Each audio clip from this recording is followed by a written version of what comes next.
you. What was your favorite role that you ever played? Was it a con or was it another time?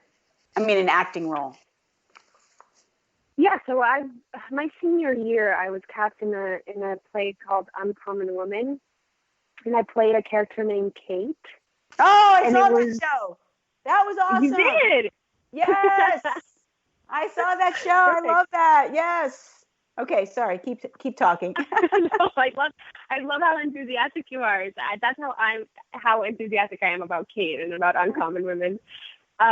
Yeah, Kate was incredible. I mean, that play, first of all, to have a play about such, strong women and such a strong friendship that kind of continues throughout college, having to end my college experience with kind of a character and a group of people that were discussing like, oh, what happens now? What happens when you leave? How's everybody doing? And Kate is this ambitious woman, and she went to Harvard, and she just wants to excel in her career, but she kind of struggled with being boring and being caught in a cycle. And I think about that a lot, and having to be able to play Kate and kind of finish my college career with such a great and deep character was, I think, my favorite character I've ever played. I played really great characters throughout college, and I was very fortunate to be cast in really, really cool productions.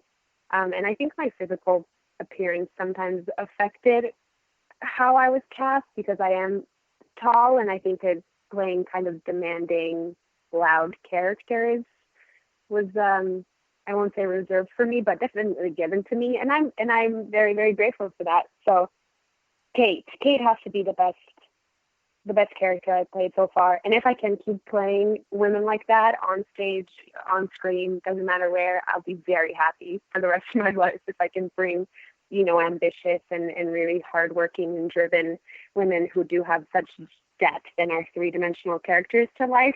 I mean, what more could I want as an actor?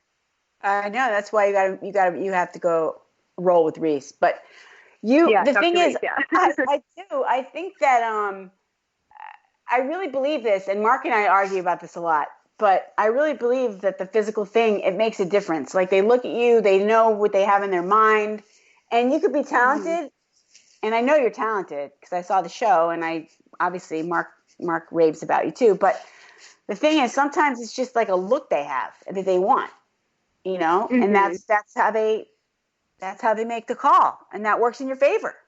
Sometimes it doesn't. So it is what it is. That's why it's so difficult, because it's like, so random. It's not always about your talent.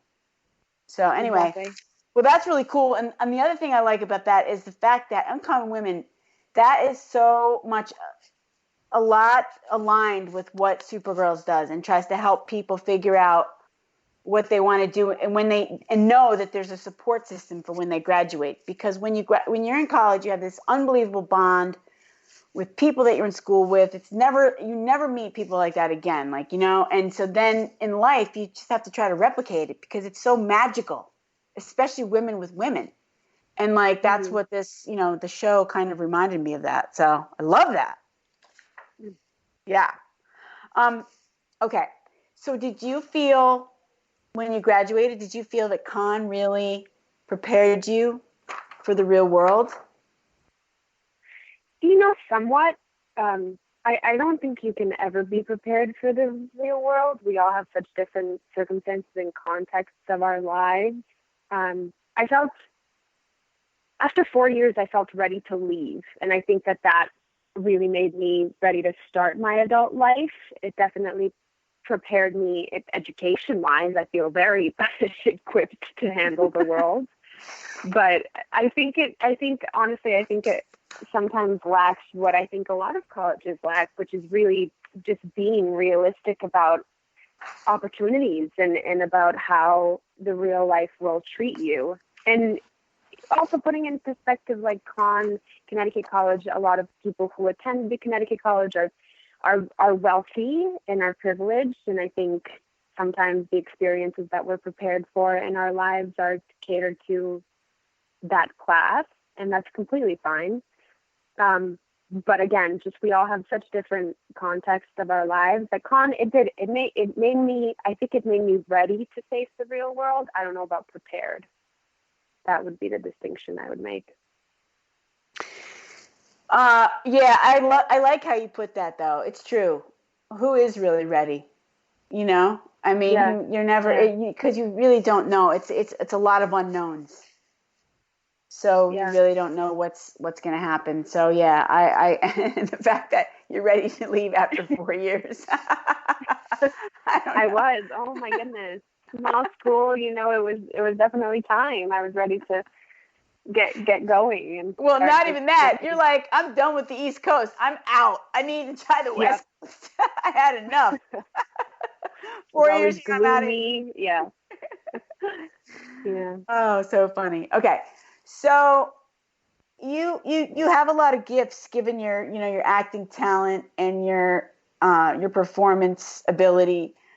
Would you say would you consider that like your superpower? If you had to say like what your superpower is or what your special gifts are, how would you describe those?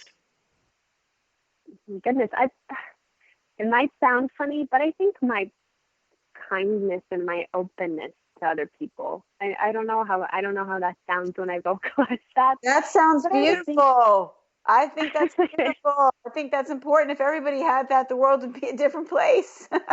Exactly. I don't know. I think kindness matters to me in ways I really can't explain. Just being open to learning about others and from others, and always kind of remaining teachable in this world, because so many things change all the time, and there's so many intricate identities and people that we meet, that if we don't operate through life with kindness, what are we doing? So I think that I would say that I strive for that to be my superpower, just being kind and always being courageous in what I do. That would be it. Yeah. That's beautiful. It really is beautiful. Actually, my sorority in college was the foundation. The founding principle was on kindness. Yeah. And yeah, I love that about that. I mean, I love the sisterhood in general. But speaking of the sisterhood, what kind of support network do you have now? Have you been able to build that in your new community? Do you have a coach or a mentor or someone that's kind of helping you along with your decisions? Well, to bring it back to my family, I mean, I'm so lucky to have a family like mine. My mom checks in with me every single day. I run, every single day without fail since I started college. 5 years ago, my mother sends me a text every morning. Yeah. I tell Mark that I'm not the craziest mom out there then.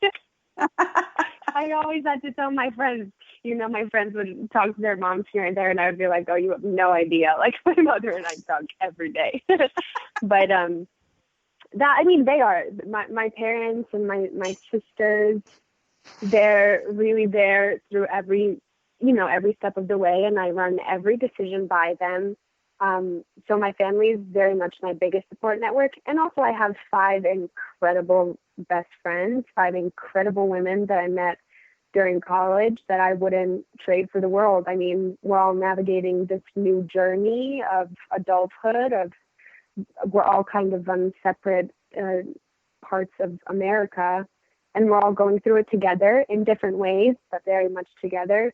So they're also my support system. Without them, this would be so difficult. And it's very difficult moving to a new place alone to build a support network starting from scratch. So I'm working on, meeting new people and making sure I put myself out there. And I've met incredible people along the way in Los Angeles, and I hope to continue meeting great people. But my support network is definitely my family, my blood, my related family, and my chosen family.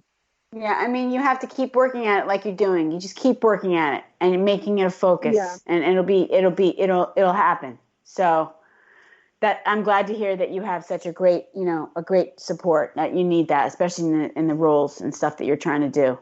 So we have to wrap up the show, but I do ask my guests if you could offer one piece of advice. I ask all my guests this for your younger sisters. What would that be? I mean, younger sisters, I mean, other women that are getting ready to launch.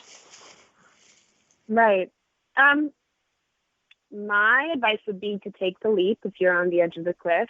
You know, there's no point in delaying choices that might change your life, and have faith in your choices, and always make sure to stop and remember to breathe here and there. That would be my advice. Awesome.